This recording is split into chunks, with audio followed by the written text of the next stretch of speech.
Isaías capítulo 6, nós vamos ler os versículos 6 até o versículo de número 8. Isaías capítulo 6, versos 6 a 8.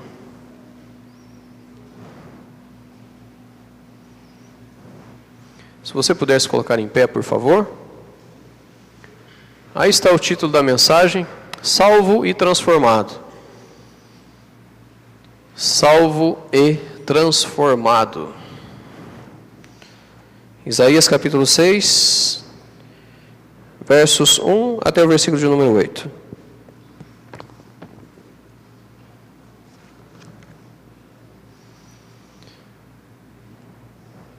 No ano em que morreu o rei Uzias, eu vi também ao Senhor assentado sobre um alto e sublime trono, e a cauda do seu manto enchia o templo.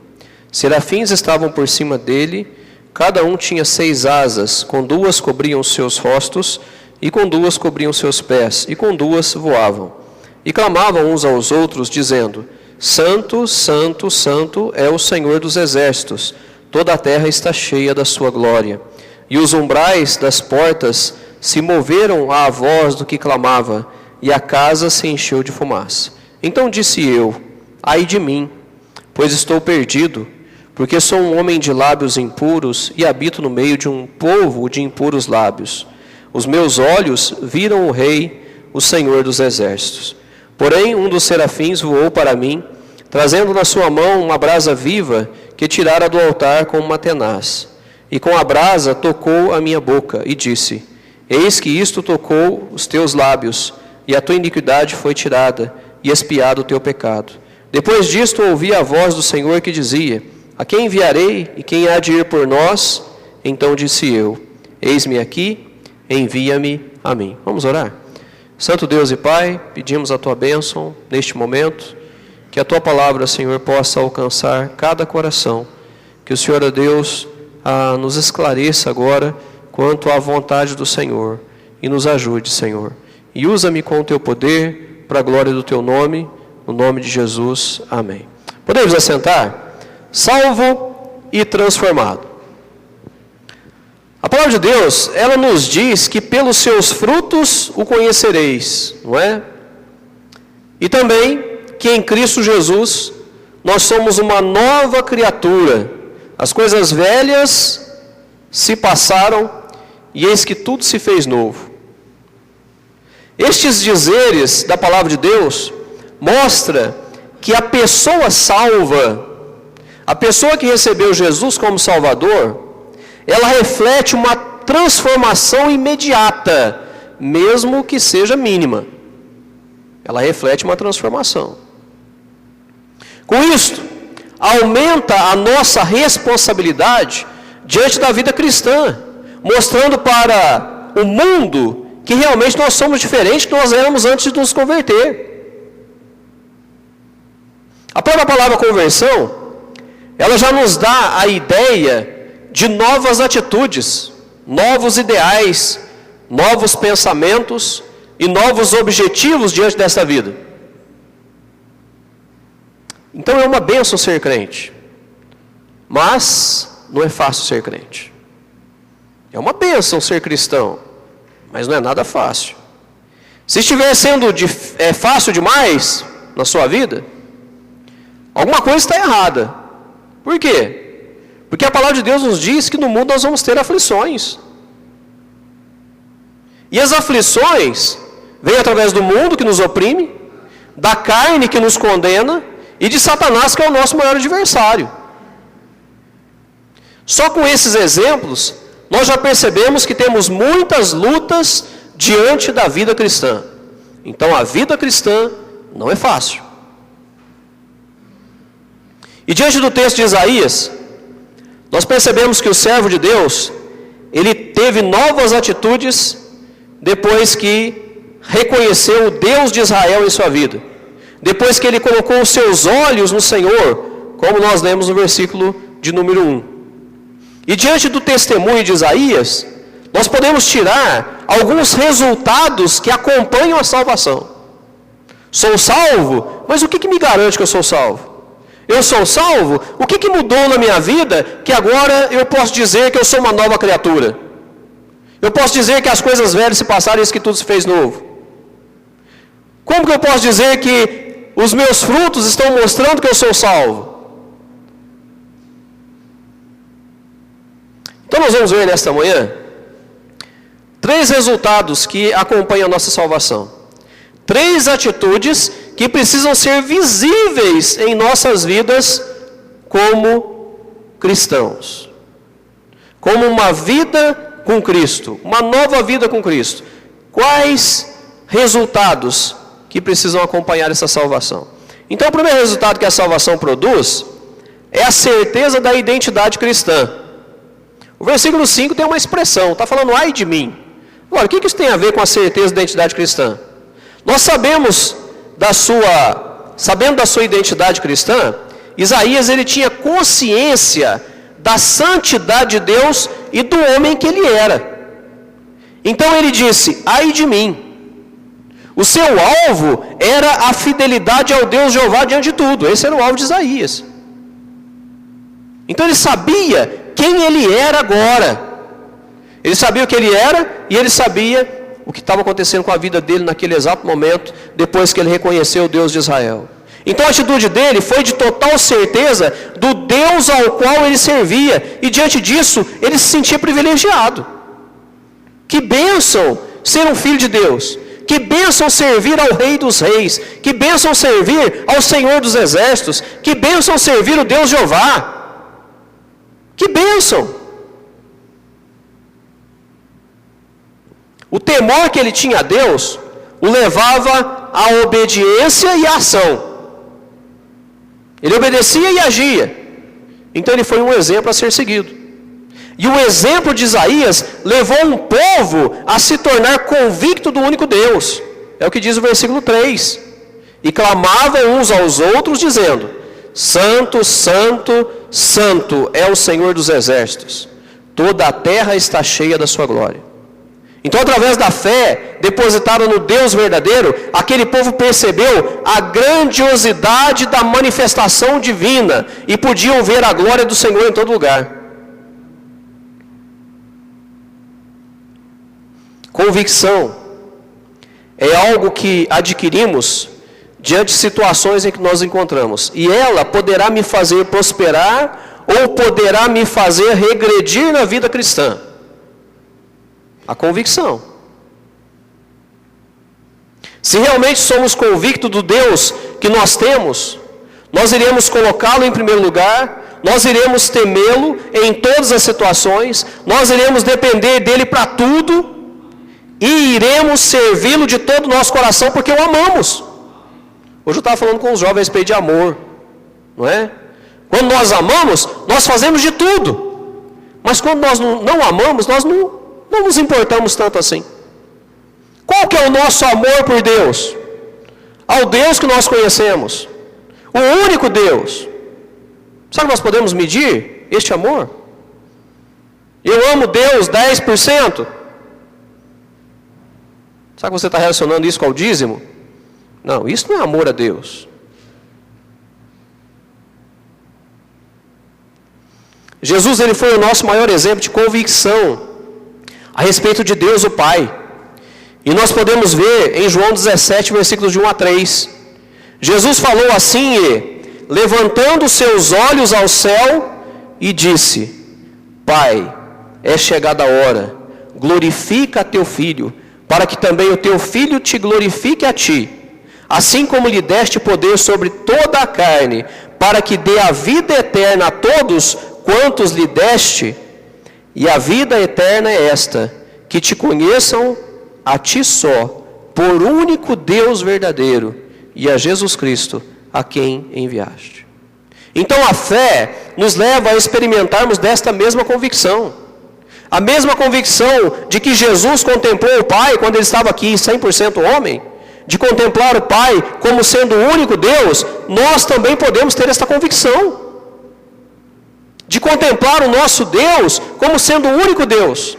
E não ficar somente contemplando, não. É agindo a favor dele. É anunciando ele. É falando dele para as nações que jaz no maligno. Então isso vai fazer diferença. A minha convicção faz diferença. E a convicção também nos leva a valorizarmos o nosso corpo, porque ele é o templo do Espírito Santo, como diz 1 Coríntios, capítulo 6, versículos 19 e 20. E nós podemos ler. Ou não sabeis que o vosso corpo é o templo do Espírito Santo, que habita em vós, proveniente de Deus, e que não sois de vós mesmos? Porque fostes comprados por bom preço. Glorificai, pois, a Deus no vosso corpo e no vosso espírito, os quais pertencem a quem? Pertencem a Deus. O meu corpo pertence a Deus. O meu corpo quer dizer as minhas atitudes, as minhas reações precisam pertencer a Deus. Eu preciso em tudo glorificar a Deus através deste corpo. Isaías, ele era convicto da vida que ele levava diante de Deus, e por causa disso ele foi um instrumento usado para nos abençoar. Agora, que tipo de instrumento que eu estou sendo na vida do meu próximo? Será que eu consigo levar bênçãos para as pessoas que estão ao meu redor? Será que eu consigo transmitir paz para as pessoas que estão ao meu redor? Será que somos cristãos convictos ou cristãos inseguros? Eu vou dar um exemplo de um irmão desta igreja, e eu pedi permissão para ele, para que eu pudesse dar esse exemplo. Mas nós temos o irmão Tiago, esposo da Adriele. Esses dias, numa conversa, falamos a respeito de salvação. E o Tiago, ele veio de uma denominação, onde ele cresceu em uma igreja, onde ele teve uma vida dentro de uma igreja.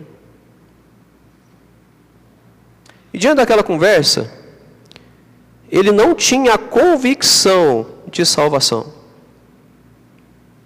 Ele não tinha convicção de salvação. E o que ele fez? Não, pastor, eu já vim de um berço evangélico, então vamos ficar por isso mesmo, eu não quero fazer nada não. Não, ele não agiu dessa forma não. Ele falou o seguinte: não, então eu quero ter esta convicção. Eu quero ter certeza da minha vida como filho de Deus. E ele fez uma oração recebendo Jesus como Salvador. Agora você tem convicção, Tiago? Será que essa convicção vai transformar a vida dele? Já tem transformado, já. Sabe o que quer dizer com isso? Às vezes você pensa assim: pastor, mas o senhor está envergonhando o Tiago. Não estou envergonhando o Tiago, não. Eu estou usando ele como exemplo para cada um de nós. Será que nós somos convictos a respeito da nossa salvação?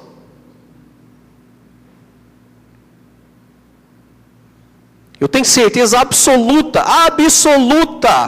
que se eu morrer hoje eu vou para o céu. Eu tenho essa certeza. Pastor, eu nasci num berço evangélico. Me perdoe, mas isso não quer dizer nada, absolutamente nada. Pastor, eu sou filho de pastor. Quer dizer nada, absolutamente nada. Pastor, eu tenho cargos na igreja. Não quer dizer nada. Pastor, eu sou fiel na igreja. Também não quer dizer nada. O que realmente faz diferença é se você já recebeu Jesus como seu Salvador. Isso faz diferença. Você precisa ser um crente convicto. Às vezes você pensa assim: pastor, mas parece que a minha vida não vai para frente. Tudo que eu faço dá errado. Nossa, que esquisito. Será que você realmente é salvo? Pastor, eu não consigo abandonar certo tipo de coisa. Será que você realmente é salvo? E salvação é algo pessoal, em particular, você e Deus. Mas você tem que ter convicção de que esse Deus é o Deus verdadeiro. Que esse Deus realmente, Ele deu o seu único filho para morrer no seu lugar. Tem que ter essa convicção. Porque senão não vai valer de nada. Então eu quero chamar a sua atenção para isso. Agora, se você tem dúvidas, por favor, não fique na dúvida, não. E você não precisa levantar a mão: pastor, eu quero receber. Não, não precisa. Você e Deus, Ore a Deus: Senhor, eu reconheço os meus pecados, perdoa os meus pecados, eu quero receber Jesus como meu Salvador. A oração feita com fé, ela vai te colocar na presença de Deus para toda a eternidade, como um filho dele, como uma filha dele. Convicção. Será que confiamos em Deus ao ponto de descansar nele, mesmo vendo as coisas se revelarem tão difíceis? Será que nós somos estes? Ou quando acontece qualquer coisa, nós já é motivo para nós lamentarmos, blasfemarmos e até mesmo abandonarmos a fé? Qual tem sido a nossa atitude? Infelizmente, existem cristãos que, diante de problemas, a primeira atitude é a de abandonar a igreja. Será que isso é solução para a sua vida? Eu tenho certeza absoluta que não. Porque isso aqui não foi instituído por homens, foi instituído por Deus. Então Deus tem um propósito diante desse templo que nós estamos reunidos. Diante dessas pessoas que nós estamos tendo comunhão. Deus tem um propósito. Será que abandonar esse local vai melhorar a minha vida? Ah, vou ter mais tempo para dormir. Não, você está perdendo o seu tempo. Ah, eu vou poder fazer outras coisas. Eu tenho certeza que as outras coisas não vão agradar a Deus. Como que você vai ter sucesso na sua vida?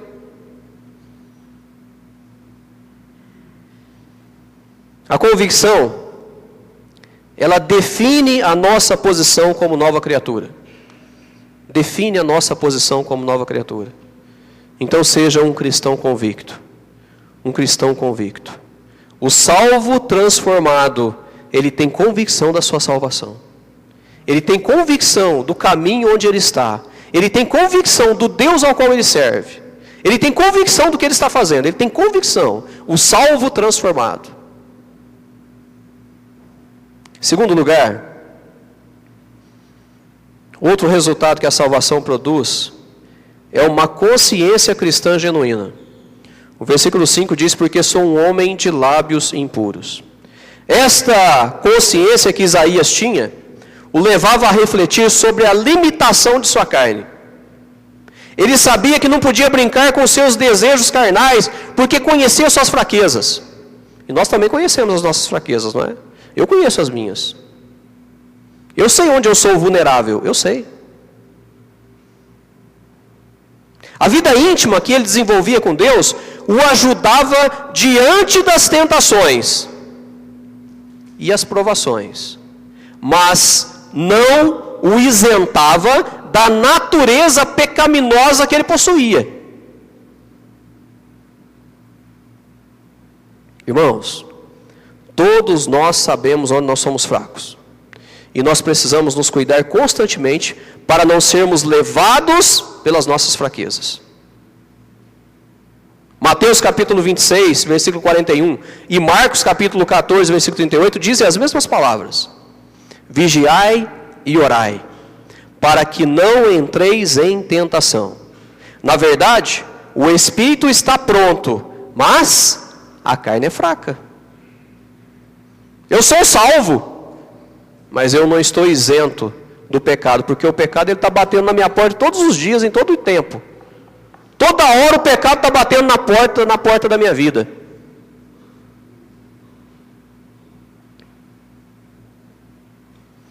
Para ficarmos livres de uma infecção, nós precisamos combatê-la com um bom antibiótico, e não com um medicamento qualquer. Não é assim? É assim. Você não tem uma infecção de garganta e vai tomar uma aspirina, não vai resolver nada. Você está tomando água. E a vida cristã não é diferente. Para vencermos o pecado, nós precisamos combatê-lo com a Bíblia e com os joelhos no chão, orando a Deus, pedindo forças. Vamos ver o que o Salmo 119 diz, versículos 10 e 11. Com todo o meu coração te busquei. É o que? Oração.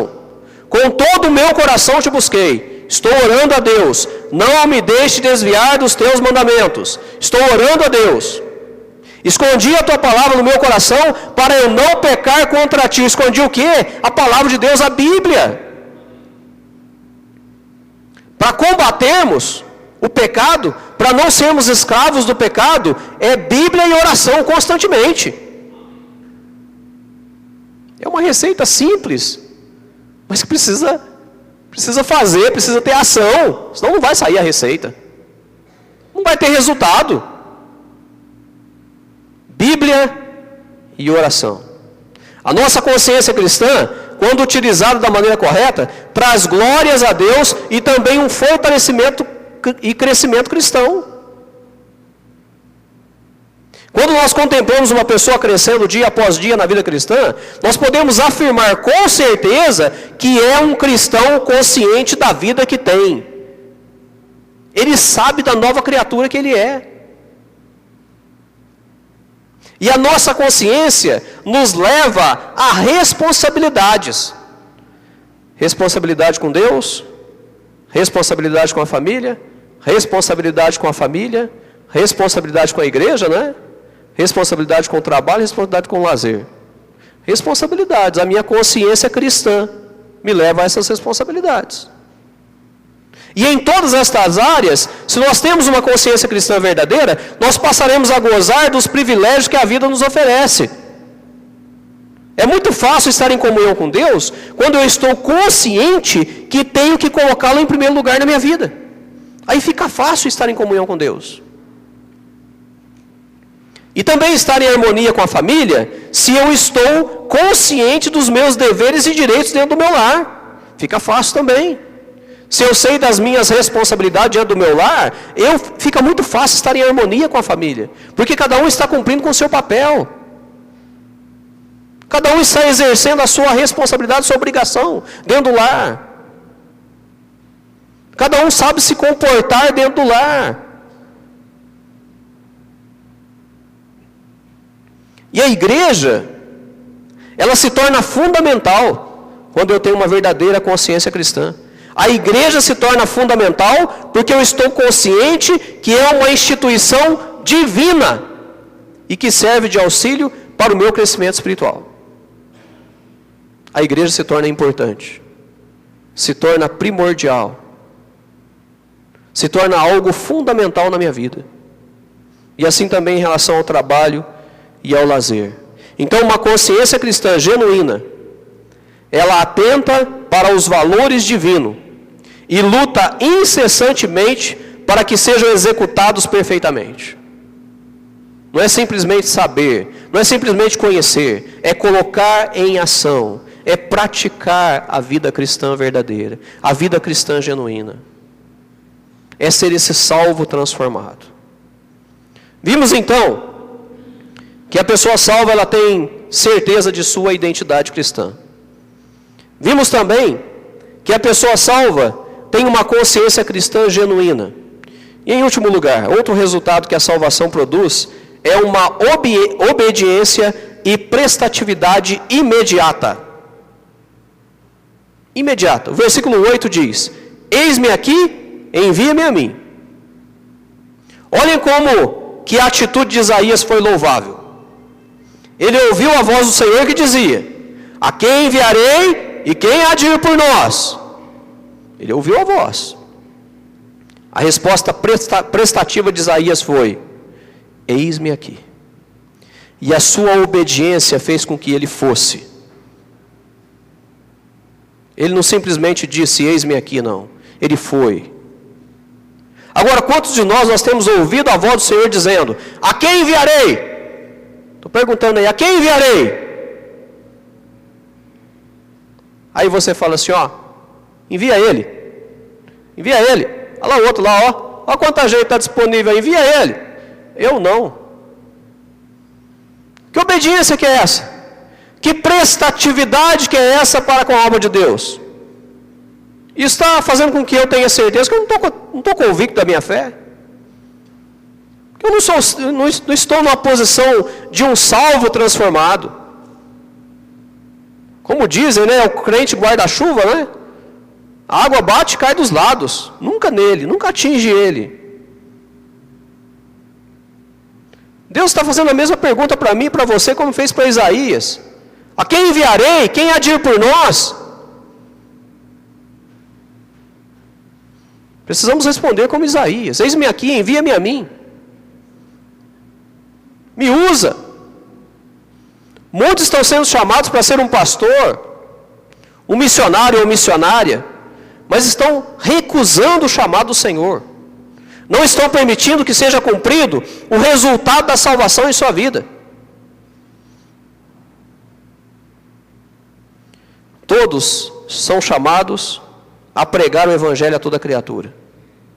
Mas alguns, não é? Ou vou dizer muitos, viram as costas para aqueles que estão indo para o inferno. Com isso, não estão cumprindo com o papel de salvos por Cristo Jesus. Porque Marcos 16:15 diz, e disse-lhes, ide por todo mundo pregar o Evangelho a toda criatura. É responsabilidade nossa. Ir por todo mundo pregar o Evangelho a toda criatura. E todos são chamados a contribuir com dízimos e ofertas, para que a obra de Deus vá adiante com mais facilidade. Mas a ganância tem cegado e não conseguem enxergar o valor da igreja em suas vidas. Em Malaquias 3:10 diz, trazei todos os dízimos à casa do tesouro, para que haja mantimento na minha casa, e depois fazei prova de mim nisto, diz o Senhor dos Exércitos. Se eu não vos abrir as janelas do céu, e não derramar sobre vós uma bênção tal, até que não haja lugar suficiente para recolheres. Irmãos, o grande resultado da salvação em nossas vidas, que é visto por todos, é se nós somos prestativos e obedientes. Se eu não sou prestativo e obediente, logo a minha salvação ela fica em xeque. Causa dúvida na mente das pessoas. O cristão que reconhece que a igreja é o meio de grandes bênçãos para a sua vida, ele obedece e se coloca à disposição para fazer acontecer a obra de Deus. Nós falamos dos professores hoje de manhã, não é? Nós tínhamos vários professores aqui. Estes estão se colocando à disposição, em obediência, para fazer acontecer a obra de Deus. Ai de nós se não fosse estas pessoas. Porque através deles, nós podemos dividir as faixas etárias de idades, porque é muito importante. Imagine eu falando de escatologia aqui, para crianças de 2, 3 anos. Estou perdendo meu tempo, não é? Sinceramente, estou perdendo meu tempo. Mas não, Deus coloca no seu corpo aqueles que estarão preparados para poder fazer com que estas criancinhas compreendam a respeito das maravilhas de Deus. Cada um na sua posição, cada um com o seu talento, cada um com a sua habilidade.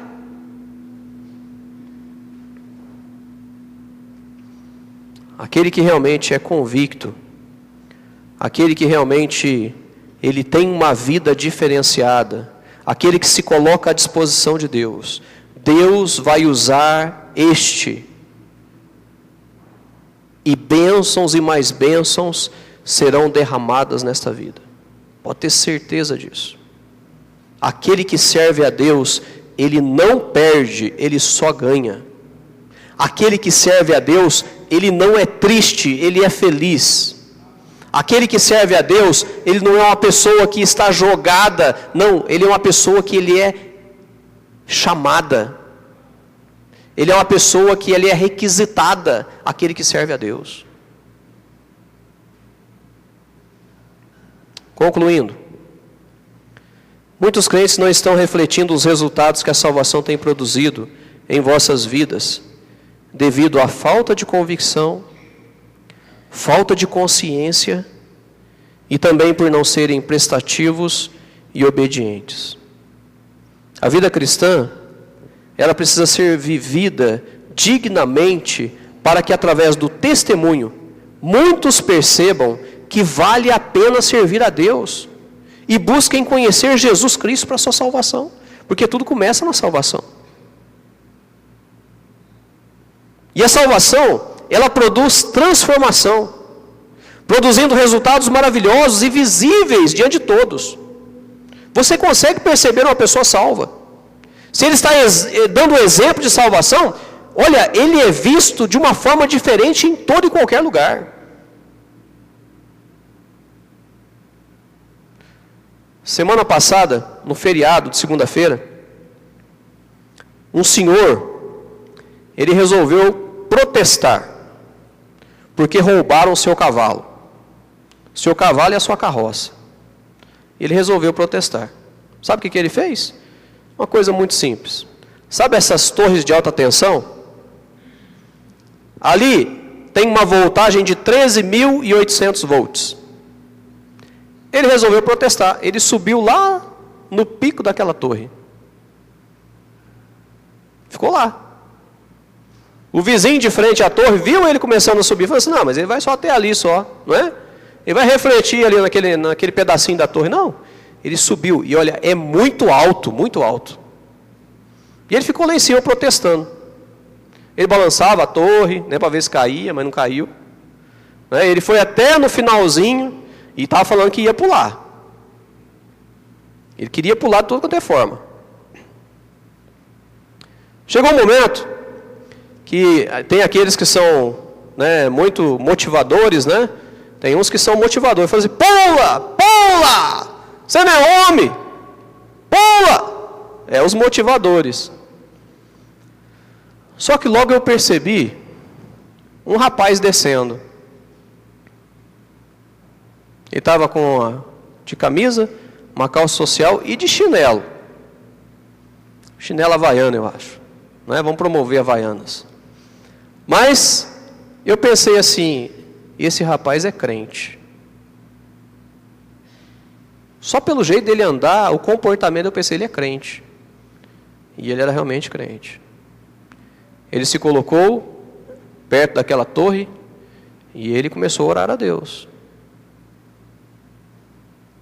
Ele impôs as suas mãos para aquele homem que estava na torre e começou a orar a Deus.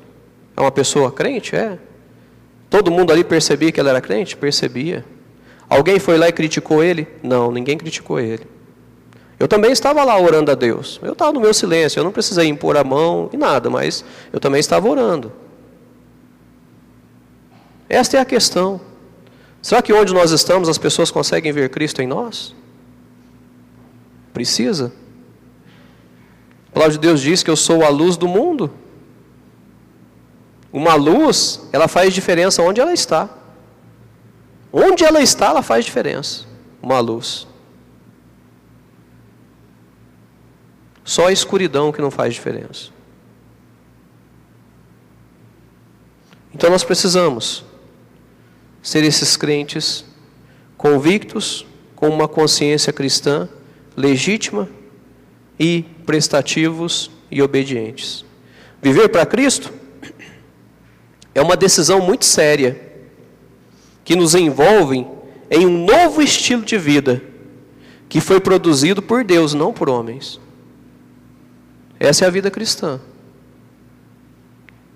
Ser salvo e transformado é dependência total e diária no único Deus. Isso é ser um salvo transformado. Que Deus nos ajude a cumprirmos com o privilégio que nós temos de sermos filhos de Deus. E que estes filhos possam trazer alegrias ao coração de Deus, possa ser um exemplo próximo, sendo um instrumento de bênção na vida destes. E que a salvação, ela possa ser pregada através da nossa vida, pelo exemplo, pelo testemunho. Então que Deus nos abençoe. Salvo e transformado. Esse é o nosso objetivo. Feche seus olhos, vamos orar a Deus neste momento.